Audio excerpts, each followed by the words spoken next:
Welcome back to be expert trainings हमारे HTML CSS course में। तो लास्ट टाइम हमने क्लासेस को यूज़ करने के 3 तरीके देख लिए थे। एक थी इनलाइन CSS, दूसरा था इंटरनल CSS और देन एक्सटर्नल CSS। तो अब हम नेक्स्ट जितना भी काम करेंगे वो अलग से फाइल बनाकर CSS की उसमें करेंगे, लाइक एक्सटर्नल CSS। ओके, तो आगे बढ़ने से पहले मैं क्लासेस को थोड़ा सा डिफाइन कर देना चाहता हूँ मज़ीद कि हम टैग्स को, क्लासेस को किस किस तरह मज़ीद ऑप्शंस के साथ टारगेट कर सकते हैं। तो ये मैंने एक हेडिंग लगाई जिसका नाम है we are be expert trainings, और ये मैं एक पैराग्राफ बना लेता हूँ जिसका नाम है आई एम ट्रेनर। ठीक हो गया। आउटपुट देखते हैं क्या आएगा। ये हमारे पास आउटपुट आ गया। अब हम इसके ऊपर थोड़ी सी CSS लगा कर देखते हैं कि इसको हमने किस तरह लेकर चलना है। सो तो लास्ट टाइम मैंने आपको बताया था कि CSS में हमने चीज़ों को टारगेट करना होता है, मतलब कि अपने सिलेक्टर्स के ज़रिए अपने टैग्स को टारगेट करना होता है। लाइक अब मैंने क्या किया, मैंने फॉर एग्जांपल मैंने ये लिख दिया बॉडी। बॉडी के अंदर मैं ये कलर यूज़ कर लेता हूँ, ठीक है, रेड। तो टेक्निकली देखें रिजल्ट क्या आना चाहिए कि ये सारी की सारा जो है वो रेड हो जाए। तो ये रेड हो गया। अब मैं इसकी बजाय H1 को टारगेट कर लेता हूँ, ठीक है। तो इसका कलर H1 जो हमारी हेडिंग 1 है उसका कलर ये आ जाएगा और सेकंड वाला इस तरह ही रहेगा, क्योंकि हमने जस्ट H1 को टारगेट किया। अब मैं क्या करता हूँ, अब मैं यहाँ एक क्लास बना लेता हूँ और क्लास बनाने के साथ इसको भी टारगेट कर लेता हूँ, टेस्ट। ओके, अब क्या होगा, अब मैंने टेस्ट वाली क्लास यहाँ यूज़ की थी H1 के अंदर, इसलिए हमारा रिजल्ट चेंज नहीं हुआ और उसने वही CSS अप्लाई की। अब अगर मैं यही क्लास अपनी इस पैराग्राफ के अंदर भी यूज़ कर लेता हूँ तो फिर क्या होगा,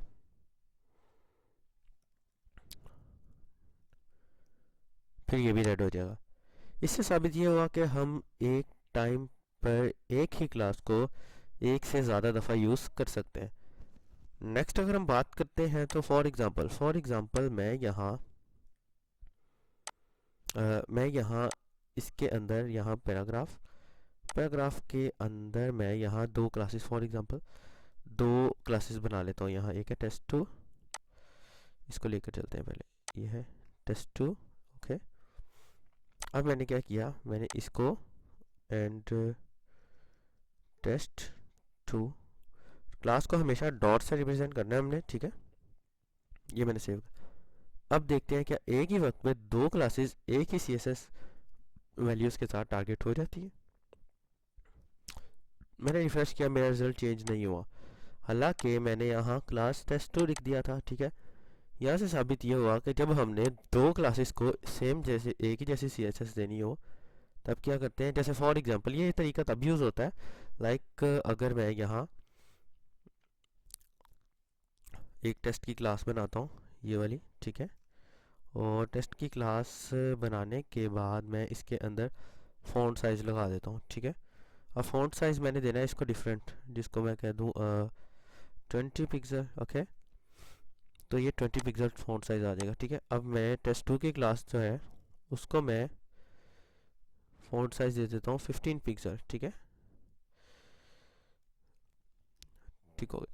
लेकिन अब मैं दोनों का कलर सेम रखना चाहता हूँ। अब दो दफ़ा मुझे यहाँ कलर लिखना पड़ेगा, नीचे भी कलर लिखना पड़ेगा। इसकी बजाय अगर मैं एक ही क्लास इकट्ठी बना दूँ,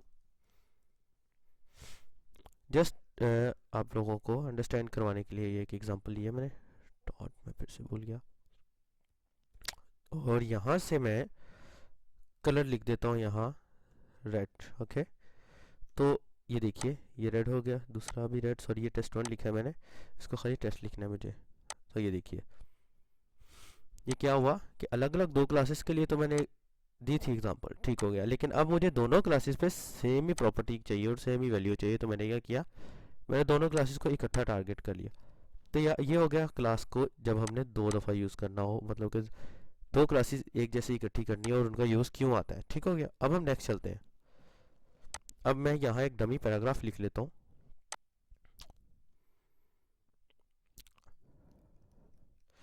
मैं यहाँ से ना डेमो टेक्स्ट डाल लेता हूँ, कहीं भी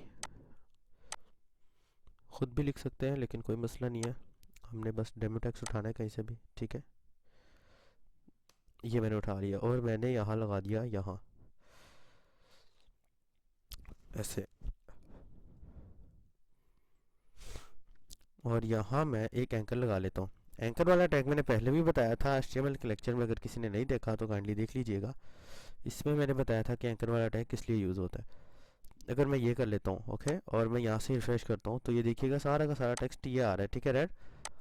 और ये देखिए ये एंकर हमारा, एंकर का डिफ़ॉल्ट कलर ब्लू ही होता है और उसके नीचे ऐसे ही लाइन आती है। अब फॉर एग्जांपल मैं चाहता हूँ कि मैं इसको, इसके ऊपर कोई कोई ना कोई CSS अप्लाई करो, लेकिन अगर अब एक तरीका तो ये है कि मैं ये क्लास लगाऊं यहाँ, जिसका मैं नाम रख देता हूँ ANK, ठीक है।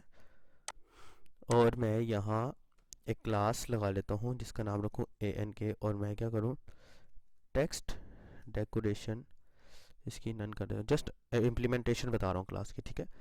अगर टेक्स्ट डेकोरेशन का आपको नहीं पता तो इंशाल्लाह नेक्स्ट लेक्चर्स में आपको पता लग जाएगा। तो ये देखिए ये नीचे से इसकी लाइन चली गई है, ठीक है। अब एक तो तरीका ये था कि मैंने ये क्लास बना के और एंकर पे लगाई।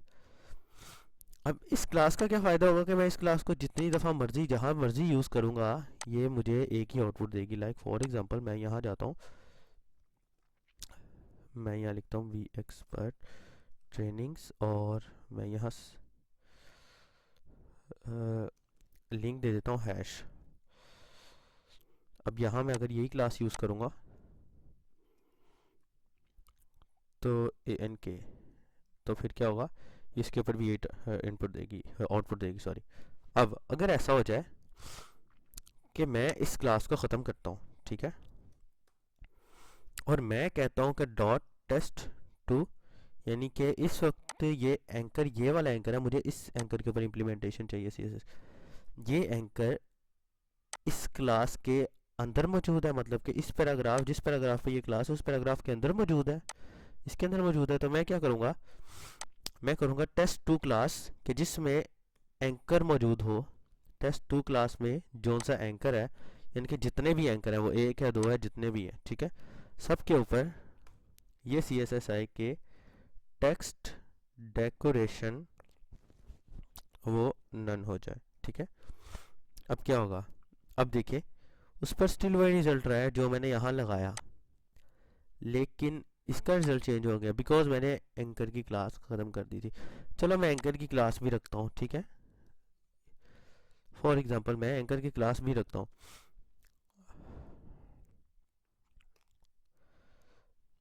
अब क्या हो रहा है, इस वाले एंकर के ऊपर ये एंकर की क्लास चल रही है, ठीक है, और इस वाले एंकर के ऊपर ये एंकर की क्लास चल रही है, ये वाली, ठीक है, जो कि टेस्ट टू के अंदर है। अब फॉर एग्जांपल मैं यहाँ से क्लास ही ख़त्म कर देता हूँ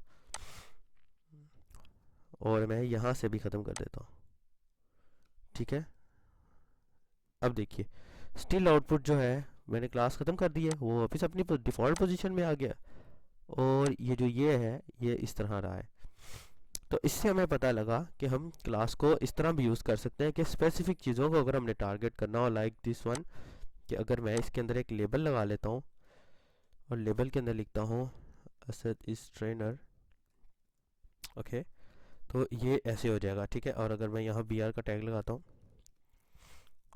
तो ये कुछ इस तरह शो होगा। लेकिन अब क्या है, अब ये टेक्स्ट का जो कलर है ना वो रेड इसलिए शो हो रहा है क्योंकि हमने होल बॉडी में रेड टारगेट किया हुआ है। होल बॉडी में नहीं, सॉरी, ये जो दोनों टेस्ट की क्लासेस हैं इनमें हमने रेड टारगेट किया। मैं इसको रिमूव कर लेता हूँ, ठीक है, हमारी एक्सप्लेनेशन ज़रा अच्छी हो जाएगी। और मैं चाह रहा हूँ कि भाई ये वाला जो लेबल है ना, सिर्फ यही वाला लेबल ये बड़ा हो, ये इसके ऊपर मैं थोड़ी सी CSS अप्लाई करूँ। तो एक तो तरीका ये है कि मैं इसके अंदर क्लास लगा दूँ जैसा कि हमने बताया। दूसरा तरीका ये है कि अगर मैं यहाँ डायरेक्टली लेबल लिख देता हूँ, ठीक है, लेबल, यानी कि जहाँ लेबल का टैग हो उसी को टारगेट किया जाए। ये कलर इसका रेड हो जाए, ठीक है, और फॉन्ट साइज इसका मैं थोड़ा सा बड़ा कर लेता हूँ, लाइक 15 पिक्सल कर लेता हूँ, ठीक है। तो अब ये तो हो गया जी, 15 पिक्सल उतना ही रहा है, इसको हम 25 पिक्सल पे ले जाते हैं, 25 पिक्सल पे। अब देखो अब ये तो बड़ा हो गया, लेकिन मसला ये है कि अगर मैं दोबारा कहीं और लेबल लगा लूँगा लाइक आई एम टेस्ट, अगर मैं ये लेबल यहाँ लगा लूँगा तो ये देखिएगा उसके ऊपर भी जो है ना वही आ रहा है, वही इम्प्लीमेंटेशन आ रही है जो मैंने लेबल पर लगाया। ये क्यों आ रहा है? क्योंकि मैंने एक ही लेबल का टैग लगाया और उस टेबल को टारगेट कर लिया कि जहाँ जहाँ लेबल आया उसका कलर ये हो जाए। अगर मैं इसकी बजाय ऐसा करूँ कि टेस्ट दिस वन, कि टेस्ट की 2 के अंदर जो लेबल है उसके ऊपर ये जस्ट इम्प्लीमेंटेशन हो, मैं इसको रिफ्रेश करूँगा तो ये देखिएगा वो वापस अपनी जगह पर आ गया। लेकिन ये ऐसे का ऐसा ही रहा। तो इसका मतलब हमें पता लगा कि हम क्लासेस के अंदर क्लासेस को, क्लासेस के अंदर टैग्स को, क्लासेस के अंदर आईडीज़ को भी टारगेट कर सकते हैं। लाइक मैं कह रहा हूँ कि मैं यहाँ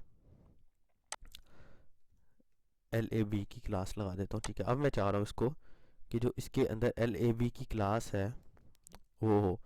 अब देखते हैं, देखिए फिर भी कोई चेंज नहीं आया। क्यों? क्योंकि मैंने यहाँ टेस्ट क्लास के अंदर जो LAB की क्लास है उसको टारगेट किया। अगर मैं ऐसी LAB की क्लास को यहाँ भी लगाता हूँ इस पर, देखिएगा कोई चेंज नहीं आया, बिकॉज जो CSS लिखी है इसके मुताबिक test2 के अंदर जो क्लास होगी LAB की उससे ही टारगेट किया जाएगा, अदरवाइज टारगेट नहीं किया जाएगा। तो यहाँ तक हमें समझ लगा कि CSS में हमने क्लासेस को किस तरह टारगेट करना है मज़ीद। अब जिस तरह हमने क्लासेस के अंदर क्लासेस को टारगेट किया उस तरह हम टैग के अंदर टैग को भी टारगेट कर सकते हैं। तो मैं इसको थोड़ा सा करके तो मैं यहाँ CSS ले आता हूँ, सॉरी एक लिस्ट लगा लेता हूँ, ठीक है। मैं ब्रेक लगाऊंगा यहाँ ताकि ये नीचे चला जाए प्रैक्टिस के तौर पर, और मैं यहाँ लिस्ट लगा लेता हूँ और लिस्ट को मैं लिखता हूँ 1 2। एक होती है ऑर्डर लिस्ट और एक होती है अनऑर्डर लिस्ट। तो ये वाली हम जो है अनऑर्डर लिस्ट बोल रहे हैं, ठीक है। 2 वो OL होता है, ये UL है, दोनों में से कोई भी यूज़ कर लो। इसमें जस्ट आपको डॉट्स शो होंगे, उसमें आपको 1 2 3 भी शो होगी, ठीक हो गया। तो ये हमारे पास लिस्ट आ गई। अब मैंने बोला इसको कि UL जो है ये सॉरी UL जो है इसका कलर जो है हम ग्रीन कर लें, ठीक है। और ये मैंने ग्रीन कर दिया कलर, ठीक है। लेकिन अब क्या है, मैं चाहता हूँ कि इस UL के अंदर जो लिस्ट है इसका फ़ॉन्ट साइज़ जो है वो 20 पिक्सल कर दो। तो देखिए इसका साइज़ भी 20 पिक्सल हो गया। इनके जिस तरह हम टैग्स के अंदर टैग्स को टारगेट कर सकते हैं और क्लासेस के अंदर इसी तरह हम क्लासेस को टारगेट कर सकते हैं। इसी तरह हम आईडी के अंदर आईडी को भी टारगेट कर सकते हैं और क्लास के अंदर हम आईडी को भी टारगेट कर सकते हैं। जैसे फॉर एग्जांपल ये मैंने लैब बनाई थी, इसको अगर मैं आईडी लैब कर देता हूँ, ठीक है। आईडी भी क्लासेस की तरह यूज़ होता है, जो कि आपको नेक्स्ट लेक्चर में डिटेल के साथ पता लग जाएगा। लैब, ठीक है। ये मैंने यहाँ हैश लगा दिया, ठीक है। अब देखते हैं अब क्या हुआ यूँ के आईडी लैब सॉरी ये देखिएगा, ये हमने आईडी लैब यहाँ लगाना था और यहाँ हमने एंकर को नहीं लगाया, यहाँ हमने इसको ही रहने देना था, ठीक है। ये देखिएगा ये क्या हुआ कि test2 के अंदर जो लैब लगी है, जो कि ये वाली लैब है, ये उसके ऊपर जो CSS इम्प्लीमेंट हुई है वो रेड कलर, यानी कि रेड की जगह मैं इसको ब्लू कर देता हूँ।